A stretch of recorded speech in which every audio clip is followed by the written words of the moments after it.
കാലം കാത്തിരുന്ന പ്രവാചകനായിരുന്നു സയ്യിദുനാ റസൂലുള്ളാഹി സ്വല്ലല്ലാഹു അലൈഹി വസല്ലമ തങ്ങൾ.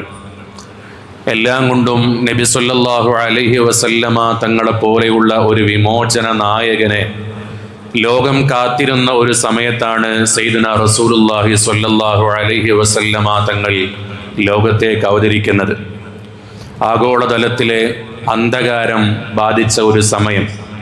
മക്കയിൽ മാത്രമല്ല, ലോകത്തിൻ്റെ എല്ലാ ഭാഗങ്ങളിലും യൂറോപ്യൻസിൻ്റെ അധിനിവേശത്തോടുകൂടെ വ്യത്യസ്തങ്ങളായ രൂപത്തിലുള്ള അനീതികളും അരാജകത്വങ്ങളും എല്ലാം നടന്നുകൊണ്ടിരുന്ന ഒരു സമയം. ആ സമയത്താണ് സയ്യിദുനാ റസൂലുള്ളാഹി സ്വല്ലല്ലാഹു അലൈഹി വസല്ലമ തങ്ങൾ ലോകത്തേക്ക് അവതരിക്കുന്നത്. ആ കാലത്ത് നമ്മൾ വളരെ മനോഹരമായിട്ട് ഒരിക്കലും വായിക്കാൻ കഴിയുന്നൊരു കാലമല്ല. അടിമത്ത സമ്പ്രദായം നിലനിൽക്കുന്നു. പെൺകുട്ടിയാണെന്നറിഞ്ഞാൽ ദാരിദ്ര്യത്തെ ഭയന്നുകൊണ്ട്, അഭിമാനത്തെ ഭയന്നുകൊണ്ട് ജീവനോട് കുഴിച്ചു മൂടുന്നു. കള്ളിനു വേണ്ടി, പെണ്ണിനു വേണ്ടി, യുദ്ധത്തിനു വേണ്ടി ജീവിക്കുന്ന ഒരു സമൂഹം. ആ സമൂഹമാണ് അന്നത്തെ ഏറ്റവും പ്രബലമായ മക്കയിൽ ജീവിച്ചിരുന്നത്. എന്നു മാത്രമല്ല, അംർ ബിൻ ലുഹൈ എന്ന് പറയുന്ന ഒരാൾ, അന്ന് മക്കയിലെ വലിയ ധനികനാണ് അദ്ദേഹം. ധനികൻ എന്ന് മാത്രമല്ല, ആ മക്കയിലെ കാര്യപ്പെട്ട പ്രമാണിയും എല്ലാ വിഷയങ്ങൾക്കും മുൻപന്തിൽ നിൽക്കുന്ന അംർ ബിൻ ലുഹൈയിലൂടെ കഅബക്ക് ഉള്ളിലോട്ട് വിഗ്രഹങ്ങൾ വരുന്നു. വിശാലമായ ചരിത്രമാണ്, ഞാനത് വിശദീകരിക്കുകയല്ല. കഅബക്കുള്ളിൽ വിഗ്രഹങ്ങൾ വരുന്നു. അങ്ങനെ 360ഓളം വിഗ്രഹങ്ങളാണ് പരിശുദ്ധ റസൂൽ സ്വല്ലല്ലാഹു അലൈഹി വസല്ലമ തങ്ങൾ ഭൂജാതനാകുന്ന സമയത്ത് കഅബയുടെ ഉള്ളിലും പുറത്തുമായിട്ടുള്ളത് എന്ന് നമ്മൾ മനസ്സിലാക്കണം. ഗോത്രങ്ങൾ തമ്മിൽ വംശീയ വെറിയും മറ്റുമൊക്കെ നടന്നിരുന്നൊരു കാലമാണ്. അന്ന് അവിടെ ജീവിച്ചിരുന്ന ഇസാഫ്, നായില എന്ന് പറയുന്ന രണ്ടാളുകൾ. ആ രണ്ടാളുകൾ തമ്മിൽ ശാരീരികമായി ഏർപ്പെടാൻ വേണ്ടി തീരുമാനിക്കുന്നു. ശാരീരികമായി ഏർപ്പെടാൻ വേണ്ടി തീരുമാനിക്കുന്നത് പരിശുദ്ധമായ കഅബയുടെ ഉള്ളിൽ വെച്ചുകൊണ്ടാണ്. വേറെ ഒരു സ്ഥലവും ഞങ്ങൾക്കതിന് വേണ്ട. ഞങ്ങളുടെ ആഗ്രഹത്തെ ശമിപ്പിക്കാൻ ഞങ്ങൾക്ക് ആവശ്യമുള്ളത് കഅബയുടെ ഉള്ളിൽ നിന്നായിരിക്കണം എന്ന വാശിയോടുകൂടെ അവർ കഅബയുടെ ഉള്ളിലേക്ക്, ശാരീരിക ബന്ധത്തിലേക്ക് ഏർപ്പെടാൻ വേണ്ടി ചെന്നപ്പോൾ അള്ളാഹുവിൻ്റെ അചഞ്ചലമായ തീരുമാനത്തിലൂടെ ഈ ഇസാഫിനെയും നായിലയെയും അവിടെ വെച്ചുകൊണ്ട് അള്ളാഹു തആല ശിലകളാക്കി മാറ്റുന്നു, ബിംബങ്ങളാക്കി മാറ്റുന്നു.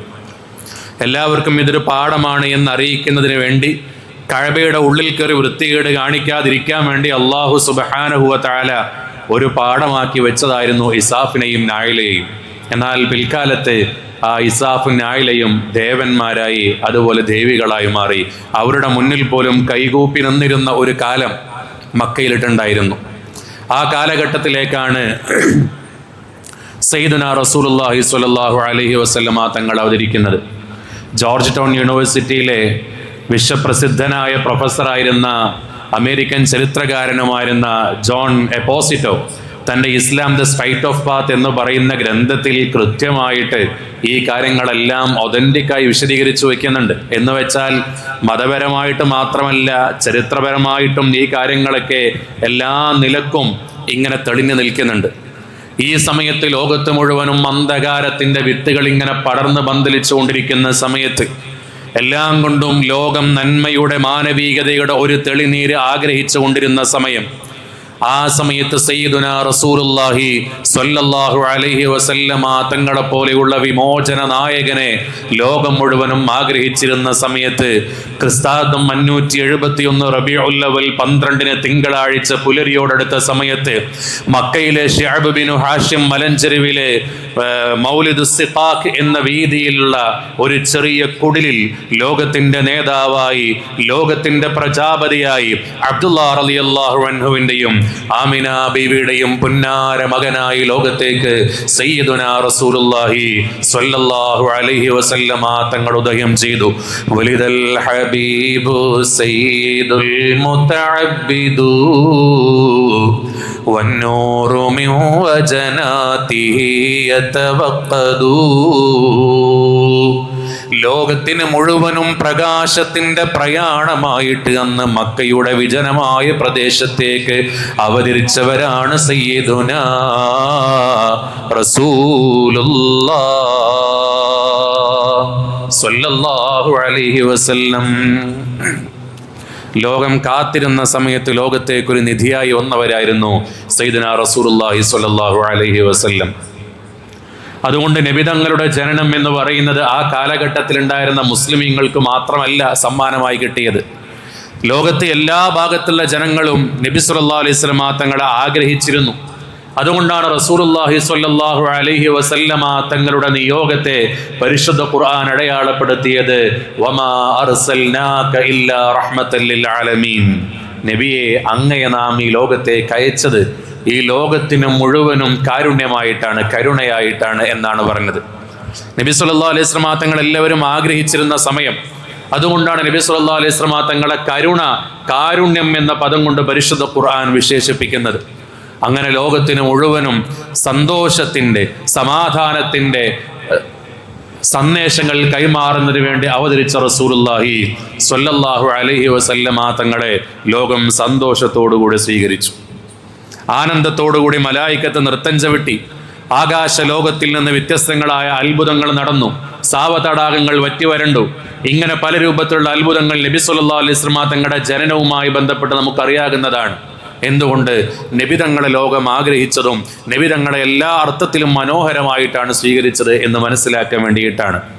ആ റഹ്മത്തായി അല്ലാഹു സുബ്ഹാനഹു വ തആല ലോകത്തേക്ക് അവതരിച്ച സയ്യിദുനാ റസൂലുള്ളാഹി സ്വല്ലല്ലാഹു അലൈഹി വസല്ലമ തങ്ങളെ കൊണ്ട് നിങ്ങൾ സന്തോഷിക്കണം എന്ന് പരിശുദ്ധ ഖുർആൻ നമ്മളോട് പഠിപ്പിക്കുകയാണ്.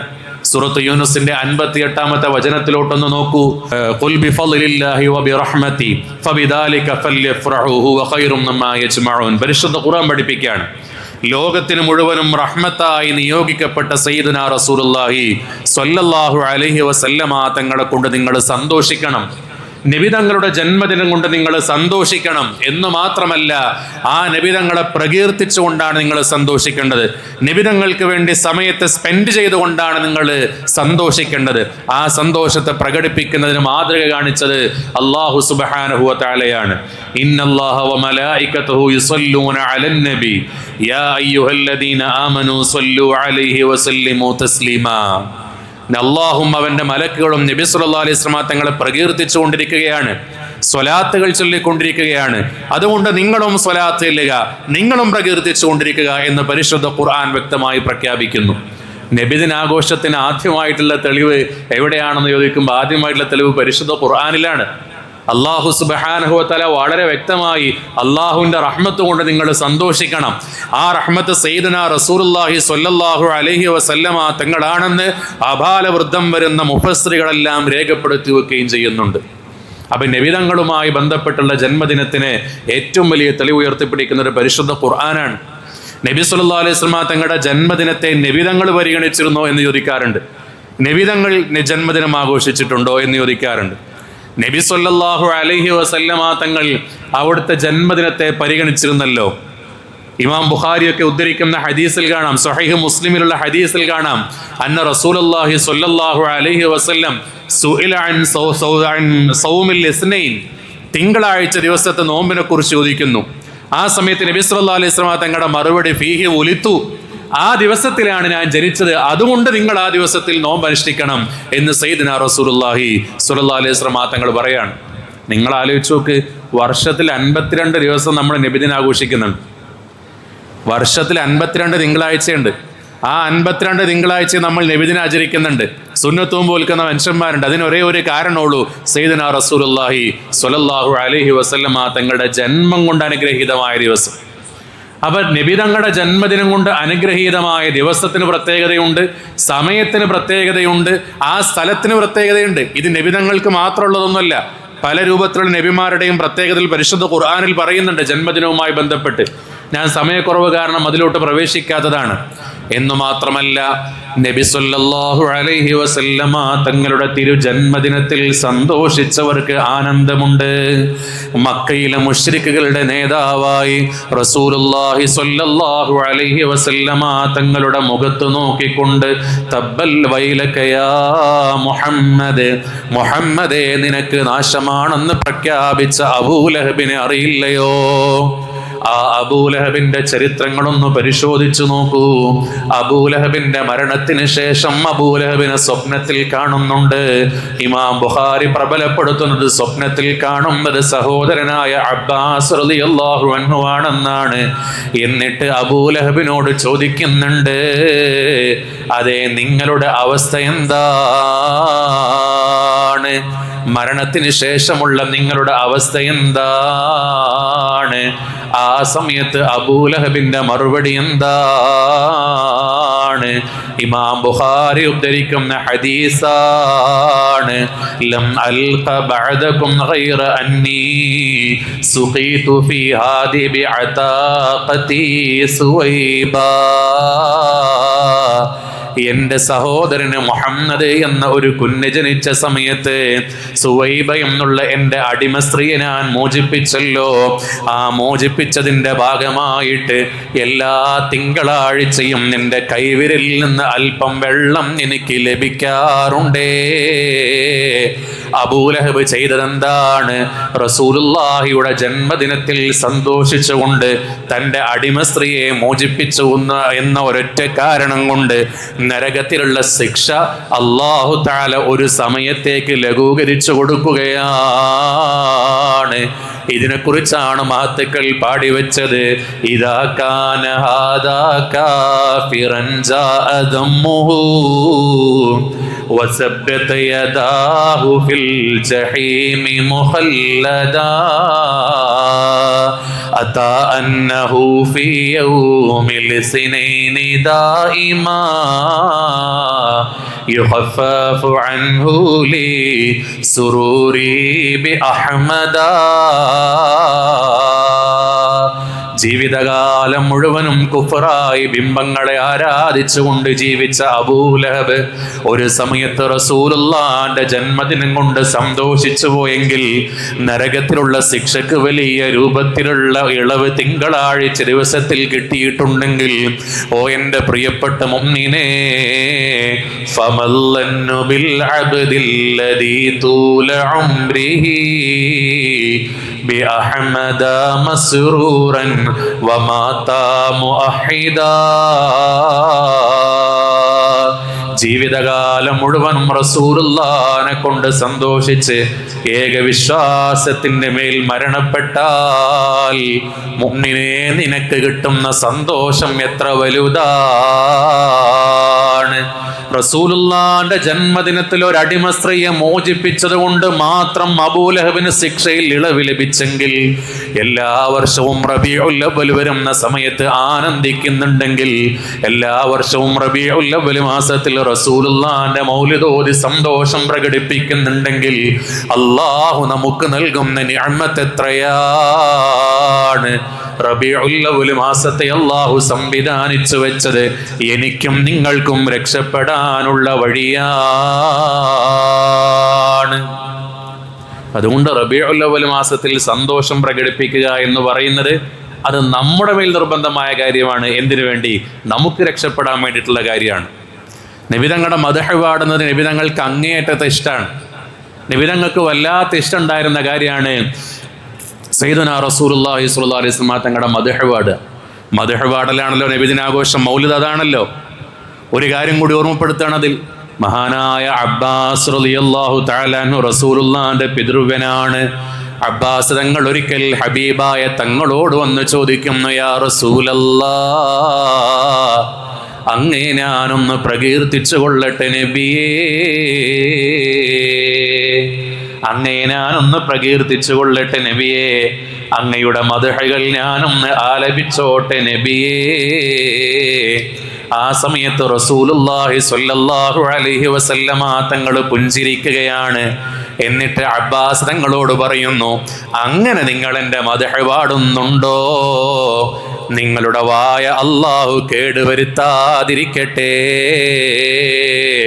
നിങ്ങളുടെ വായക്ക് അല്ലാഹു ബറക്കത്ത് ചെയ്യട്ടെ എന്ന് ദുആ ചെയ്തു കൊടുക്കുകയാണ്.